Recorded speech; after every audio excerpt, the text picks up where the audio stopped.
Hey guys, welcome back to the Readers. I hope you're having an amazing day. Let's get right into the stories. The first one is a pro-revenge story. When I moved into my suburban neighborhood in early 2023, I expected peace and quiet. Instead, I walked into a petty dictatorship run by our HOA president, Derek. Derek was the worst kind of leader, the kind who loved power but hated accountability. He enforced ridiculous rules, like fining people $300 for leaving their trash cans out a minute past 8:30 a.m., but blatantly ignored the rules when it suited him. His own yard was cluttered with unpermitted solar panels, and his fence violated multiple city ordinances. But Derek's true sin? Using the HOA as his personal ATM, I tried reasoning with him first. My newly installed smart doorbell camera was slightly larger than the approved size, and he slapped me with a $750 fine. "Look," I said, showing him the manufacturer's specifications on my phone. "It's barely half an inch bigger than the standard model." Derek adjusted his Apple Watch and smirked. "Rules are rules, Mr. Chen. Maybe next time read the bylaws more carefully." He turned and walked away, leaving me seething. That's when I decided I would take him down. Not with angry emails or public confrontations, but methodically, legally, and in a way he'd never recover from. Step 1. Become the inside man. Derek's first mistake was underestimating me. I volunteered for the HOA board, presenting myself as someone eager to contribute to our digital transformation initiatives. I played the part of the tech-savvy but politically naive newcomer perfectly.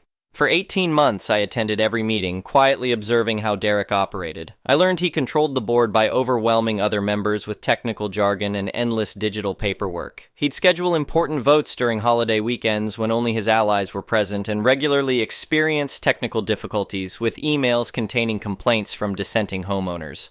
"Sorry about the server issues," he'd say with a shrug during meetings. "You know how technology can be unreliable sometimes." I kept my head down, documented everything in my cloud drive, and waited. My plan was to outlast his term as president so I could implement reforms. Then I discovered Derek's second mistake. He wasn't just a bully, he was a thief. Step 2. Follow the money. Derek loved bragging about his financial acumen. "I run this HOA like a Silicon Valley startup," he'd boast during meetings. But something felt off. Our annual HOA fees were astronomical, nearly double those of neighboring communities, yet our amenities were falling apart. The community gym was under renovation for months, and our smart security system was perpetually offline. "Where exactly is our money going?" asked Mrs. Rodriguez during one meeting. "Cybersecurity upgrades," Derek replied smoothly. "Can't be too careful these days." I started investigating. As treasurer, Derek controlled all accounts, but he guarded the details like nuclear launch codes. When I requested financial records during a meeting, he dismissed me with a wave.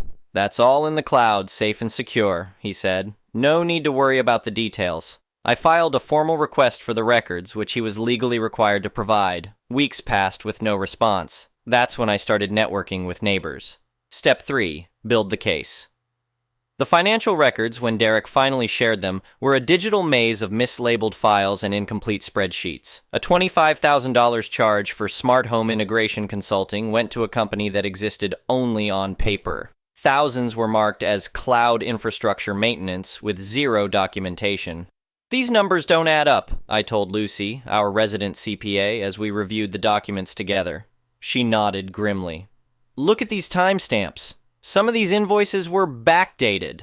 I cross-referenced the HOA's digital transactions with public records and found what I was looking for. Derek was routing funds through a series of shell companies straight into his cryptocurrency wallets. Even better, I discovered he'd been inflating tech upgrade costs and splitting the difference with his college roommate, who ran a dubious IT consulting firm handling all our smart community initiatives. "Classic wash, rinse, repeat scheme," Lucy commented, just with a tech startup polish. I compiled everything into a comprehensive digital dossier, complete with blockchain transaction records, surveillance footage of Derek's unauthorized property modifications, and sworn statements from neighbors who'd witnessed his selective enforcement of rules. Step 4. The coup. The annual HOA meeting was typically a sparsely attended Zoom call. Not this time. I created a private WhatsApp group for concerned homeowners, sharing just enough evidence to spark their interest. When the meeting arrived, every virtual seat was filled. Derek kicked off the video call with his usual self-congratulatory speech. "Our digital transformation journey has been challenging," he began, adjusting his perfectly pressed collar. "But thanks to my expertise—" "About that expertise," I interrupted, sharing my screen. Could you explain these transaction patterns? This isn't the appropriate forum, Derek stammered, his webcam image freezing conspicuously. We're having technical difficulties. No difficulties here, I replied, continuing to share my findings. And I've already recorded this meeting. The chat exploded with comments. People started unmuting themselves, demanding answers. Derek tried to end the call, but I'd already been designated as co-host. By the time we adjourned, the vote to remove him was overwhelming. Step 5, the final blow. The forensic audit that followed confirmed everything. Derek had embezzled over $75,000, mismanaged twice that amount, and committed multiple counts of wire fraud. We reported him to both local police and the FBI's cybercrime division, then filed a civil lawsuit to recover the stolen funds. The dominoes kept falling. His IT consultant friend faced federal charges for the scheme. Derek had to liquidate his crypto holdings and sell his smart home to cover legal fees and restitution. His LinkedIn profile became a cautionary tale in HOA management circles. I heard he tried to join the board at the Meadows, Mrs. Rodriguez told me one day. They Googled him and found our community's Reddit thread about the whole scandal. Chut, the aftermath. Walking past Derek's old house, now owned by a tech-savvy family who actually understand blockchain, I can't help but smile. Our community gym sports new equipment, the security system works flawlessly, and our HOA fees are the lowest they've been in years. We've implemented a transparent digital management system where every transaction is logged and visible to all homeowners in real time. Remember when Derek claimed he needed $10,000 for AI-powered landscaping robots? Lucy jokes during our monthly board meetings, which we now stream live on YouTube. Derek reportedly moved to another state where he tried marketing himself as a digital community management consultant. Last I heard, his website got exactly 0 visits. Justice wasn't just served, it was documented, backed up in triplicate, and shared with everyone who needed to see it. The next one is an entitled people's story. This whole situation started about 8 months ago when my new neighbor Karen, not her real name, moved into the property adjacent to mine. I live in a rural area in Michigan where properties are typically quite large. I own 15 acres that I inherited from my grandfather, who was a farmer. The house and main buildings sit on about 2 acres, while the remaining 13 acres are mostly wooded land with a small clearing in the middle. The trouble began when Karen came over one Saturday morning while I was having coffee on my porch. She introduced herself as my new neighbor and seemed friendly enough at first. We chatted about the area and she mentioned how she'd moved from Chicago to get away from the city life. Everything was going fine until she started asking about the wooded area behind my house. "So what do you do with all that land back there?" she asked, gesturing toward the trees. "Not much these days," I replied honestly. "I go hiking there sometimes, and I'm planning to build something eventually, but right now it's just nice to have the space and privacy." Her expression changed immediately. "You mean you're not using it at all? That's such a waste. You know, I've been looking for more land to expand my garden and maybe get some chickens. Would you consider selling it to me?" I politely declined. "Sorry, but I'm not interested in selling. That land has been in my family for 3 generations, and I have plans for it." "Plans? But you just said you weren't using it," she pressed, her voice taking on an edge. "It doesn't make sense for one person to hoard all this land when others could put it to good use. I have 3 kids who need space to play and grow their own food. You're just being selfish." I was taken aback by her sudden shift in attitude. "I understand you'd like more land, but this isn't up for discussion. The property isn't for sale." She left in a huff. And I thought that would be the end of it. I was wrong. Over the next few weeks, Karen started a campaign of harassment. She would walk along our shared property line, taking pictures and making notes. Sometimes she'd bring her kids and let them play right at the edge of my property, pointing at my woods and saying things like, "See that land over there? That should be your playground, but the mean neighbor won't share." Then the calls started. First to the township office, claiming I was violating local ordinances by letting the land go wild. The township inspector came out, checked everything, and confirmed I was well within my rights to maintain my property as I saw fit. Karen then tried calling the county, making similar complaints.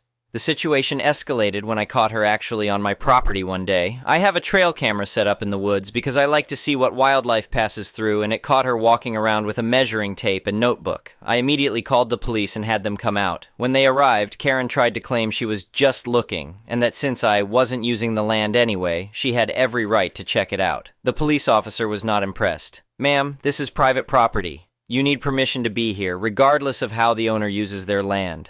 Karen received a warning for trespassing, but this only seemed to make her more determined. She started posting about me on our local community Facebook group, calling me a land hoarder and trying to rally support against me. Most people ignored her or told her to mind her own business, but a few of her friends started giving me dirty looks at the local grocery store. The final straw came when I received a certified letter from a lawyer representing Karen. The letter claimed that since I wasn't actively using the land, I was violating some obscure township ordinance about land utilization, which doesn't actually exist. The letter demanded that I either sell the land to Karen at a reasonable price or face legal action. This is where I decided enough was enough. I'd been planning to build on the property eventually, but Karen's actions pushed me to accelerate my timeline. I contacted an architect friend who had been helping me develop plans for my dream project, a combination workshop and art studio where I could pursue my woodworking hobby and my girlfriend could work on her paintings. I made sure everything was done by the book. I got all the necessary permits, had surveys done, and hired a reputable contractor. The day the construction crews showed up, Karen came running over, practically foaming at the mouth. "What do you think you're doing?" she demanded. I smiled and held up my building permit. "Using my land." "You can't do this!" she shrieked. "This is just spite building. You're only doing this because I want the land."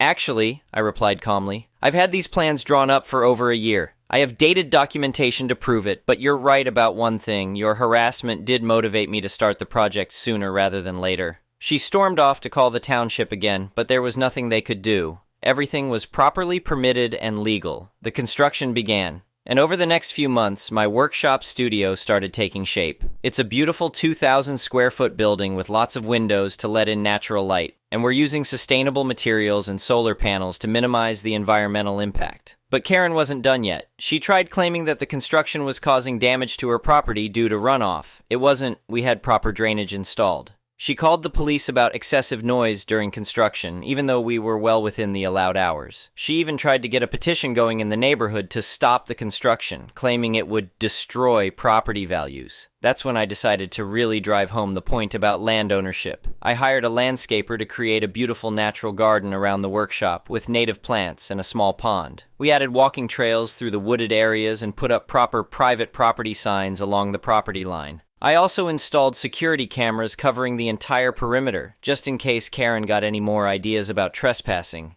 The workshop was completed 3 months ago, and it's everything I dreamed it would be. My girlfriend and I spend most weekends there now, me working on furniture projects while she paints. We've even started hosting monthly art classes for local kids, not Karen's, obviously. Last week, Karen put her house up for sale. Apparently, living next to an industrial complex, her words, not mine, isn't what she had in mind for her country lifestyle. I saw her realtor showing the property yesterday and made sure to wave cheerfully from my workshop window while operating my sawdust collection system at full blast. Well within noise ordinance limits, of course.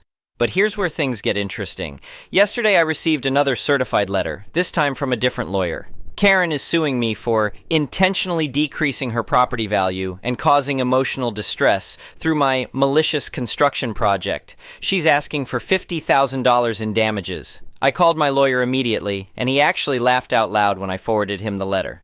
"This is going to be fun," he said. "We have documented evidence of her harassment, the police reports about her trespassing, and proof that your construction plans predated her moving in. Plus, her previous lawyer's letter about the fake ordinance is going to look really bad in court. I'm not worried about the lawsuit. My lawyer says it's frivolous and will likely be thrown out. But I am documenting everything just in case. I've got security camera footage, screenshots of her Facebook posts, copies of all her complaints to the township, and statements from neighbors about her behavior. The real irony is that if Karen had just been a normal, reasonable neighbor, I probably would have been happy to let her kids play in the woods sometimes or even have a small garden plot. I'm not unreasonable. I just don't respond well to entitled demands and harassment. Update. It's been about 2 months since my last post, and I promised to update when the lawsuit situation was resolved.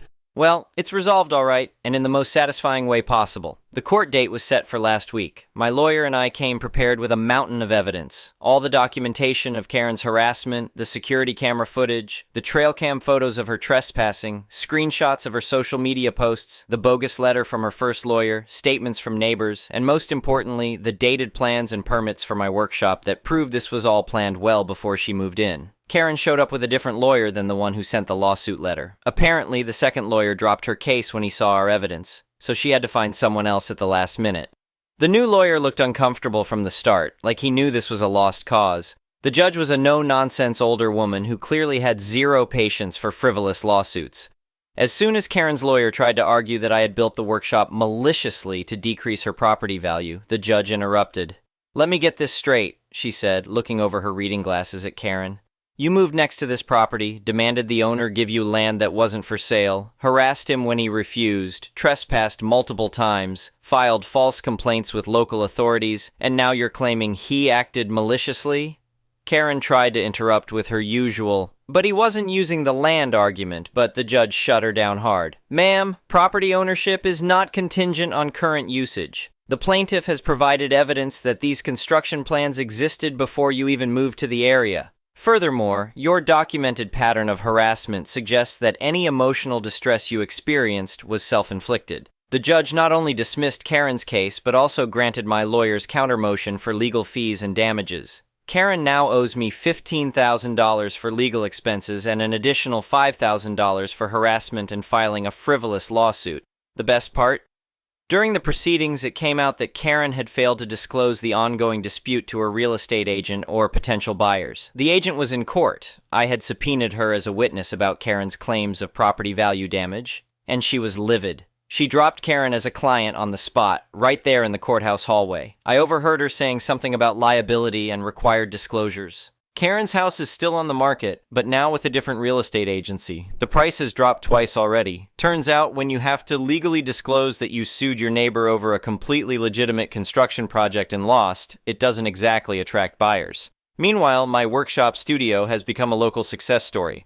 The monthly art classes are now fully booked 3 months in advance. A local artisan craft fair organizer asked if we'd be interested in hosting some events, and we're planning our first one for this summer. We're even thinking about adding a small gallery space to showcase local artists. Remember those neighbors who were giving me dirty looks at the grocery store after Karen's Facebook campaign? They've all apologized. One of them even signed up for my girlfriend's painting classes. Another neighbor who had stayed neutral during the whole dispute told me he's thinking about building a similar workshop on his property and asked for my architect's contact information, the wooded area that Karen so desperately wanted.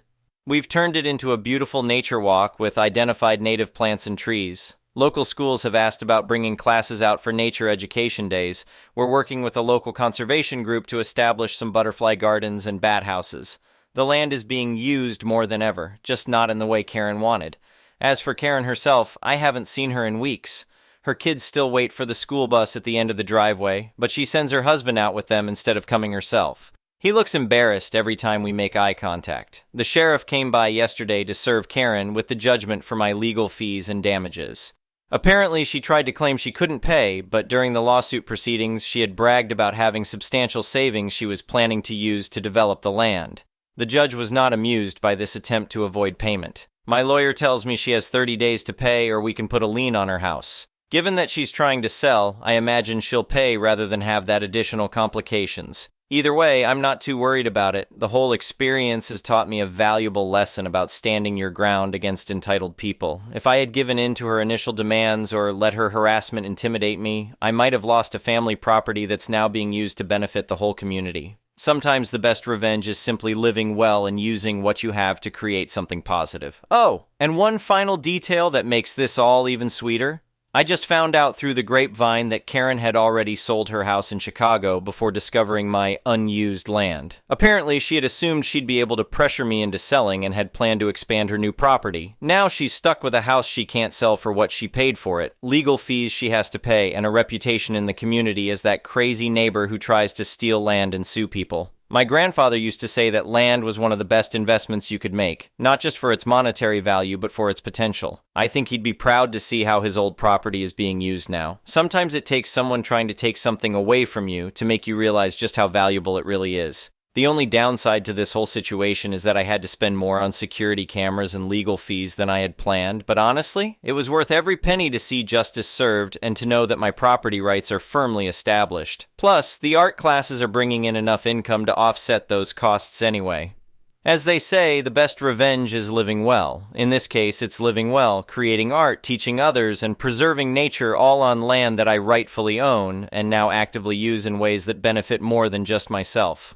Take that, Karen. The next one is a malicious compliances story. I got hired as a line cook when I got out of culinary school. It was a big hotel chain. I got hired for the day-to-day work, and we had 8 other line cooks and a head chef who was always bragging about his workload and how he spared us from the paper monster. The head chef was, for a better word, absent from the kitchen floor and basically a pencil pusher. He did the ordering, the HCP lists, stocking, timesheets, rosters, schedules, communication with HR/GM/F&B, and he made the menus. For the most part, the work paid okay, and there was not much hassle. Thing was, the menus we had to cook were outdated and very uninspiring. Like, think about the cookbooks from 70 years ago, uninspiring. At some point, we as a kitchen team were done with that, and we requested that we make the menus. Head chef, for some reason, was happy to oblige. So now comes the kicker. We had a after-hours menu with simple meals. BLT, pizza, salads, soup, fries, hamburgers. For some reason, corporate decided that the after-hours menu had to go and be replaced by the normal day-to-day menu. This led to the following situation. Almost nobody ordered food during the night shift. Turns out when people come to a hotel late, they are either too tired or too drunk to eat a meal that takes around 15 minutes to serve, or are in no mood for a sautéed salmon in white wine sauce.